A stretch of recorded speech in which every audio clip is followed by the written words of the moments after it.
This is the most important video I've ever filmed. Let me explain. The Get Sharp community spent time to design and develop the world's best angle guide for the 1x30 sharpening system. And a company by the name of KFMK came along and said, we'll build it for you. A lot of back and forth, and if what's in this box right here can fit on this machine without issue, without modification, and sharpen just about any knife on the planet without modifications, it's gonna be a stinking miracle. And I guess if it doesn't fit that criteria, we pull out a hammer and we have some fun. That's where I'm at. So, all right, it's time. Let's see what's in the box. All right, this really is kind of a big deal. I'm gonna start on the edges here. There was a lot of effort that went into coming up with this. A lot of communication, a lot of back and forth, if you know what I mean. I really want it to be perfect, but this is the test unit. So if there's an issue, we're gonna note it. And we've got boxes and boxes. Well, that's a theme. All right, here we go. I doubt there's a box inside of this box.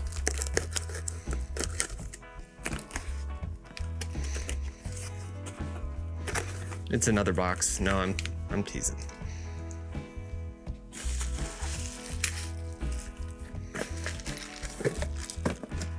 Oh, what's that? Oh, look at there. The quick angle guide. Remember those little blue things we use? This might replace it. We'll see. I've got some Allen wrenches and a very, like a sizable screw. And there she is. I can think of a lot of people who've been waiting for this. Oh boy, look how big it is. Wow. So crazy to think that a group of people came up with this and a company said, you know what? Let's see what happens, and took our ideas, and these are our ideas in one piece of metal. Let's give you guys some context on size. I said, oh wow, it's big. Well, it is. There's your KSAG-5 for comparison. There she is. Now, I led the group that I managed all the communications between the community that designed this and KFMK, so I know what to expect here. We're gonna start by just observing the tool from the outside. Let's go ahead and get started. First things first, we've got all of our angles here. Let's look at the front. This thing's gonna be awkward to shoot.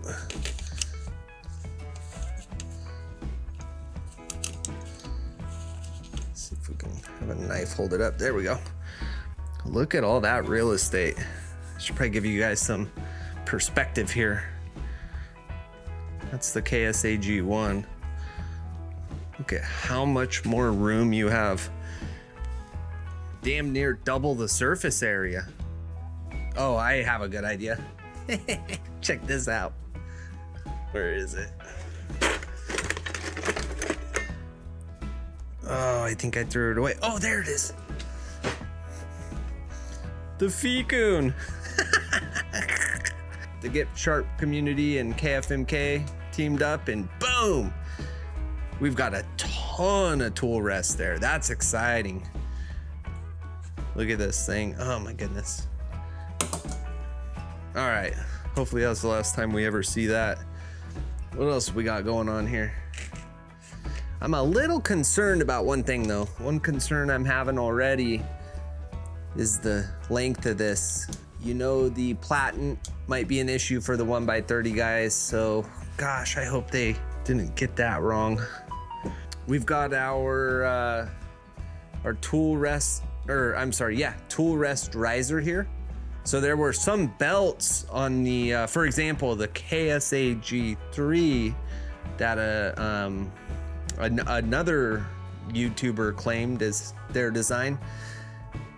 They didn't have this, but on this one we have the riser, so you can fit any size belt, presumably. We'll find out in a minute once we start testing it, but this will allow this to rise up and lower. Another big change is this handle here. So this screw, if you want to quick and dirty, just attach to the Cleaver Platen, this you just loosen this up, slide it in, and boom. Yeah, I think we're good. So on the left here, you can see this has all been cut out. The original KSAG-1 actually had, oh no. Well, the original KSAG-1 had this L, the lower part of the L, and I always had to cut that out. I probably modified 15 of these, and it's a bit of a headache to do so and make it square. I was about to say that this L, the lower part of the L, doesn't exist there, but there it is. However, it's offset to the left of the Platen, so I think we might be good. We'll see in a minute. What else did we ask for? So far, everything we've asked for is here. Oh, this was a big one. Check this out. Shout out to Neo Sharp, or Northeast Ohio Sharpening. This big old long bolt here. Let's see if they listened. And this wasn't on the, oh, they did. No way. Check it out. It's shorter. It didn't need to be that long. It was just a headache. Dude, that's so cool. This is so exciting. Everyone on the Get Sharp community that put time into this, y'all should be proud. This is so cool to realize a product that real sharpeners built. Okay, the most important modification, in my opinion, well, my ledge just fell out. Not the most important, but the most inventive, the most creative, were these holes right here. So remember I was saying this screw helped you attach it to your Cleaver Platen? Well, guess what? Ray Sharpens, another Get Sharp community leader, said, why not just bypass all of that?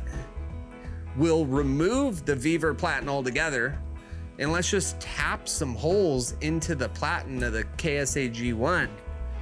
And I have a whole video on that modification. So of course we included that in the KSAG-5 recommendations and design, and there it is. Okay, here we go. It's time to see if this thing actually fits and works and does everything we hoped. Just lining that right up with the existing Platen. So this is the Platen on top of a Platen setup. And boom, it works. Look at that, awesome. And my worry about the length of the KFMK Platen is no longer a worry. Actually, it just extinguished a couple of worries here.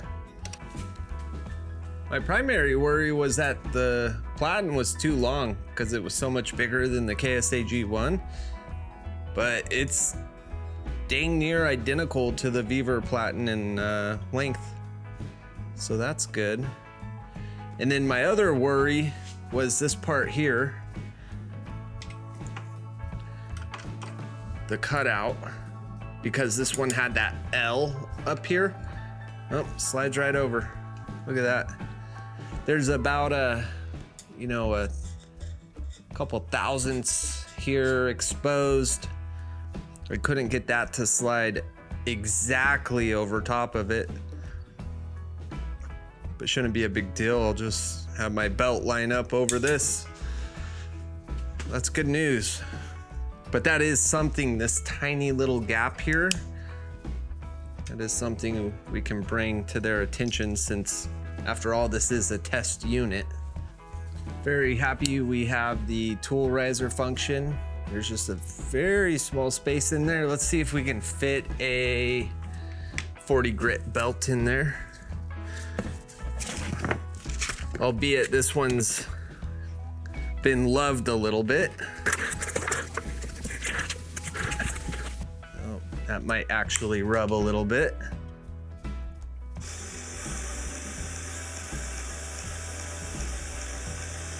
There we go. But if I wanted to throw a leather belt on here,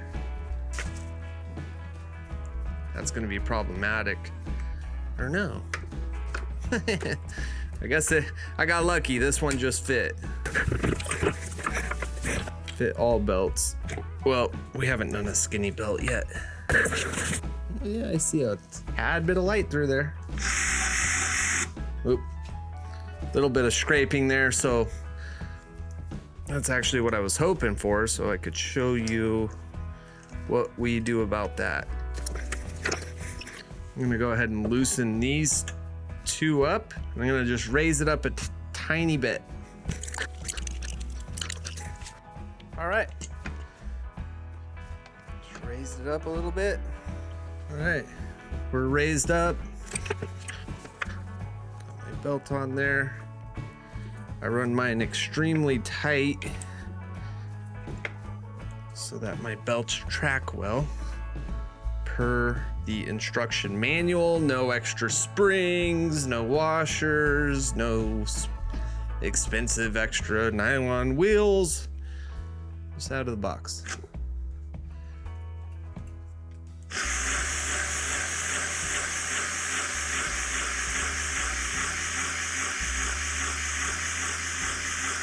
Yeah, I think I hear an issue though.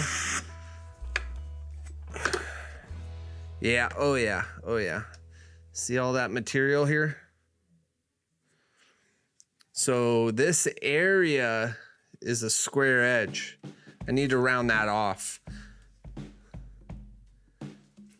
I might do more than round it off. I might just cut it at a 45-degree angle and then round those edges off. Well, there we go. Let's see how it does with our other modification, my favorite, and that's replacing the Weaver Platen altogether.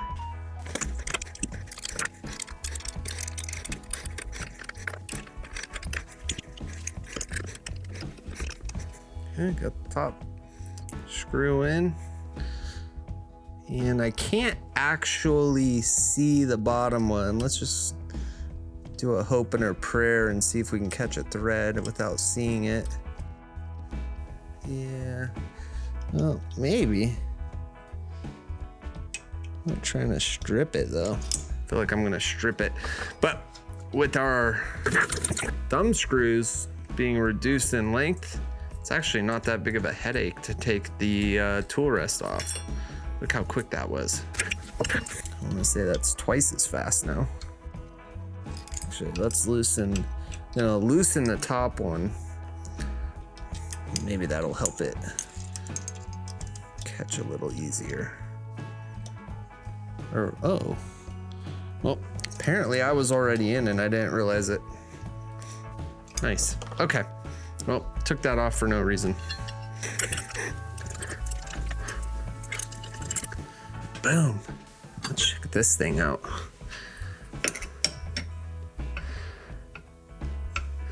So that's probably closer to a 30-degree angle, I'm thinking.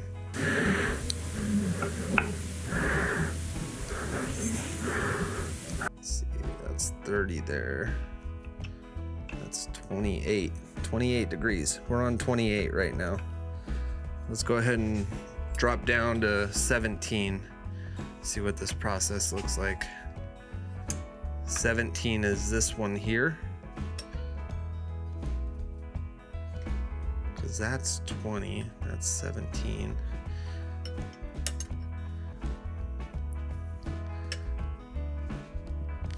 No 16, which is one of my favorite angles because I do so many shoe knives. There it is right there, 17.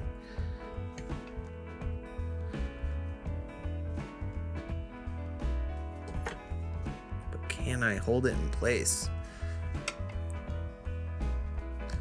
Pretty close. I'm probably one of a handful of guys that are so meticulous. It's got to be absolutely perfect every time. Most guys just want it close, which is fine by me. You do you. Let's see, is that 17? Yeah, close enough. Wow, it works. So you get this, and not only do you get the angle guide, but you get to throw these in the trash now. I never liked those things anyhow. Look at that.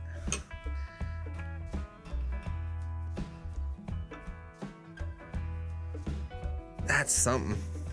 Good job, KFMK. I'm impressed. I really am impressed. All right, slack belt. Let's get ourselves a nice thin belt here.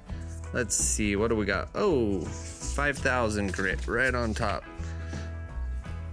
So 5,000 grit aluminum oxide. Now, this sits right here as is due to the legendary Ray Sharpens. He was the one that said, let's just tap some M6 screws in the KSAG Platen, which was great and all, but the KSAG-3 Platen was a lot skinnier than this one. So we had to throw some graphite on there to prevent slack belt. Look at that. Nice and flat. I kind of liked having the option of the slack though for my controlled convex grinds. Well, I guess the next thing to do from here is test it out. Before I do so, I'm gonna throw some tape on here.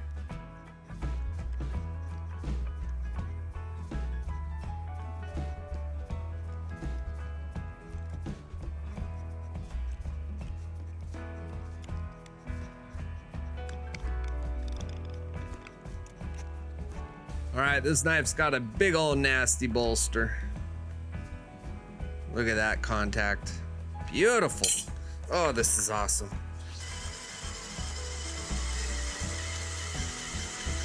Oh yeah. She got in there without any issue. Look at that. Oh, this is awesome.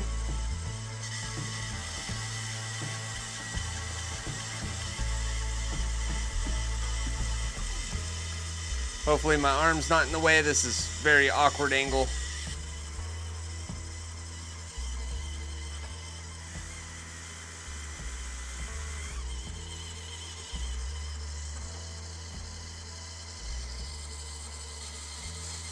Yeah, right up in there tight.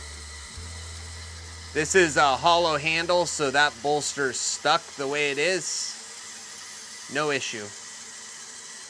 No issue at all. Little paring knife found at the thrift store. Really small, tiny guy.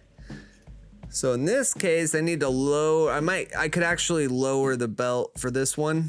Or I'm sorry, lower the tool rest. Here we go. I'm not gonna, but if I was gonna actually work on this, I would. Dude, this is so cool. This is such an exciting day, everybody. So on this knife, you can see where I was unable to get down here before. Well, it looks like I'm gonna get it now. Oh man, how cool is that? This side I would have to cheat the belt a little bit.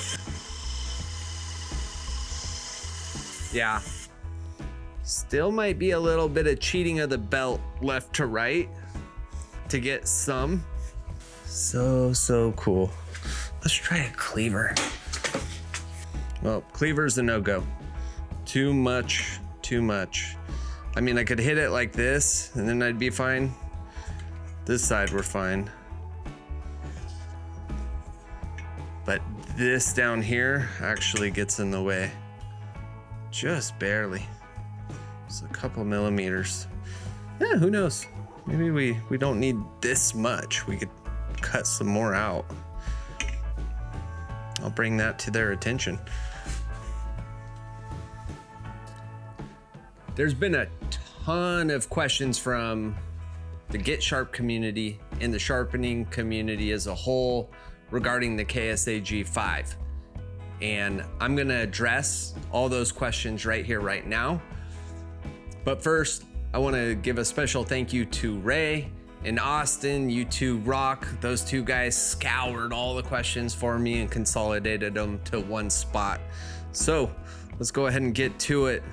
Number one, the most popular one, the cost. How much is it gonna cost? I don't know. It's not my I don't know KFMK, it's not my company. But if I had to guess, okay, KSAG-1 with all the mods and all that, or without the mods, was what, 25 bucks. Then the KSAG-3 came around, that was 50. And now potentially a perfect 1x30 one comes along. Is it gonna be 50 or is it gonna be more? I think that's the question, because it's better than the KSAG-3, which in my opinion, I hate to say it was a mistake, but it was a mistake. I hope to see it at $49.99 because that's accessible to a lot of people. And in my opinion, it's worth it. I was selling the modded KSAG-3s at 40, 45 bucks after shipping, so I think 50's fair. Next question. Installation methods. Well, you saw me in the video. There's two. You can attach it, you can stack it on top of your existing Beaver Platen, or you can just make it the Platen, which is amazing. Number three, modifications required. And how is it better than the KSAG-1 and KSAG-3? Well, again, I think we covered pretty much all of that. I don't see any modifications required right now, except for the one I mentioned. You saw me with the cleaver. The handle got in the way, so maybe it could be cut out a little bit more, maybe 3 to 5 more millimeters. That's the only modification I can think of. How is it better, different than the KSAG-1? You don't have to do all the modifications. Yeah, it's just better all around. Why yet another angle guide? Well, because all the other ones before this required too many modifications. And the ones that weren't made by KFMK, they were trash. They were tiny. They weren't great. They weren't great. Now we have greatness. We have the best angle guide for a 1x30 on planet Earth. That's why. Comparability with various machines. So this is actually designed for the stand-up, the buck tool, the KFMK grinders, and that was the priority. It was designed around those ones. So if those are your tools, your grinders, you're good. You've got nothing to worry about. It's the Weaver, the Tulker guys that have got to, pucker when they see a new angle guide come out, because no one's yet made one that fits those machines. But like we saw tonight, we're good to go now. Drawbacks. Well, you guys tell me. I don't. The cleaver situation was a drawback. Shaving sitting on the tool rest. That's a drawback, and that sucks. Okay. I put on special tape over the top. It's a high density polymer. It tends to help, but it's not perfect. I've gone through knives and looked and been like, oh, I scratched it. Now I gotta fix it. So that's a drawback. Not being able to raise and lower the tool I don't even want to call it a drawback, because this is the only guide on the market where you can lift the rest. But if I'm gonna nitpick, it would be nice to be able, like, if they were moved over a little bit, I could access them without taking it off the machine and raise and lower that. That's a drawback. Yeah, that's where I'm at on that. Number 7, is this better than modifying the OG gold from Amazon or Cliff Curry? Oh, they're referring to this guy. Is the KSAG-5 better than this or the Chip Curry? 100%, without a question. Show the detailed adjustment method in that new angle finder it comes with. We covered that. Who developed it?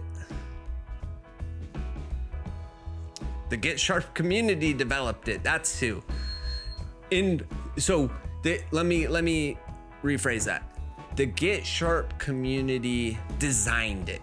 Okay, we were and developed it. Okay, we initiated the conversation with KFMK.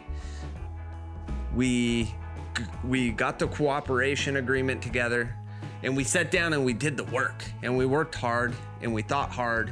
We delivered back and forth, and then boom, it's like, okay, we're all in agreement. No joke, 6 days later, KFMK is like, here you go.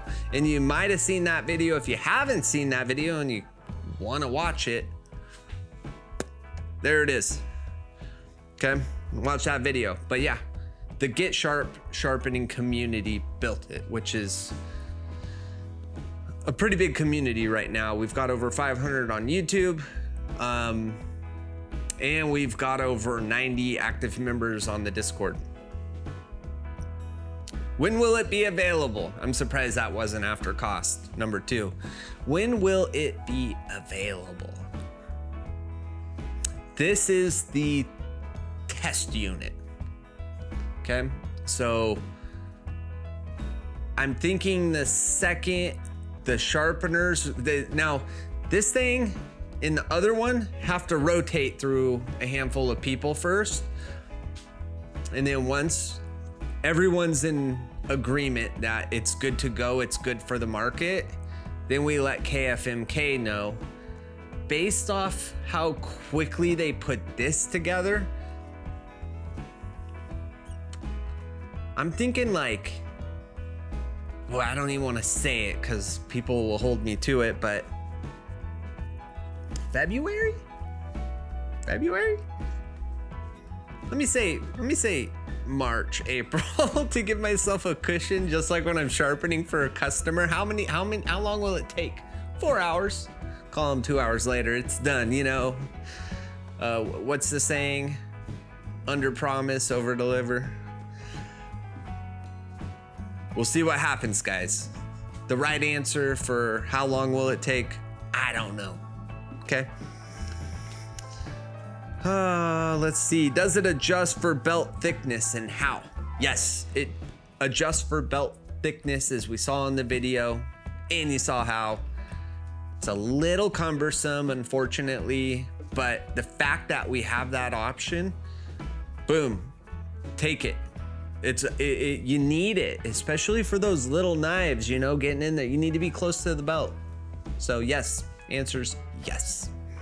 Will it accept most bolsters? Yes. Most, yes. Most is more than 51%, so I'm gonna say yes. I'm gonna say it's gonna accept 90% of bolsters. Conservatively, 80% of bolsters, 85, I don't know. But yeah, we're good to go on the bolsters. It's a beautiful thing. How will it make me a better sharpener? Whew, good question. How do I answer that one? Well, if I was brand new at Sharpening, I would get one because it's gonna assist you with a nice clean bevel from the point of the heel to the point of the knife. Nice and even. You don't want a wavy bevel, especially if you're charging money. You need that thing to be crisp, and this is gonna help you achieve that. And I'm just gonna run through these one more time. That's it. That's all of the questions. I appreciate everyone who took the time to submit questions. And again, to leadership at Get Sharp, thank you so much for your guys' help. How exciting is this? I'll see you on the next one.